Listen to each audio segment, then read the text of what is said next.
Turning now to our climate in crisis. The warmer temperatures have been pleasant, but it also means the recent snow boost is melting away.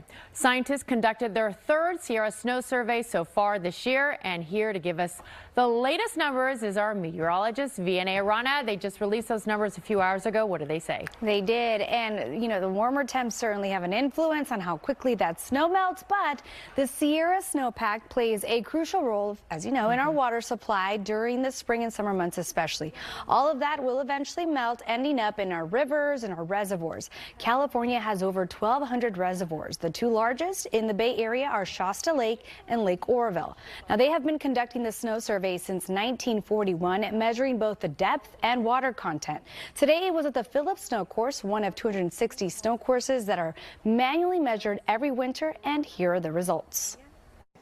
So I'll jump right into the results. Our survey today recorded a snow depth of 34 inches, a water content of 13.5 inches, and the snow water content measurement is 58% of average for this date and 55% of the April 1st average at this location. Based on this morning's data from our automated snow sensor network throughout the state's mountains, the statewide snowpack stands at 85% of average.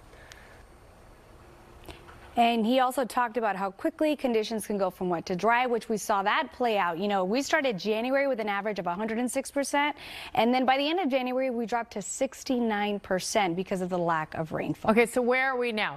He said a lot of numbers. You're a scientist, he's a scientist, you interpret. Where are we now in our reservoirs? So he talked about that April 1st peak average. Statewide, we're at about 85%. The reason that April 1st number matters is because historically, that's when we tend to see the peak of the season, right? And as you heard him mention, that all melts and goes into our reservoirs. So here are what the numbers look like when it comes to our water supply. So four largest reservoirs across the state are at 81% of capacity. Lake Oroville's at 84%, Shasta's at 78%. So we're doing okay numbers wise, but it always starts to kind of dive into the concern when we see the warmer months popping up, and also how active is the remainder of March going to be also comes into play as well. Now, another thing that I wanted to point out, Janelle, is in addition to the snowpack data and the streamflow forecast that these scientists work on day in and day out, the Sierra Snow Survey also provides water supply management, flood control, also climate modeling and recreation, and also a lot of their research goes into conservation planning. So it extends beyond just measuring the water depth, which is very important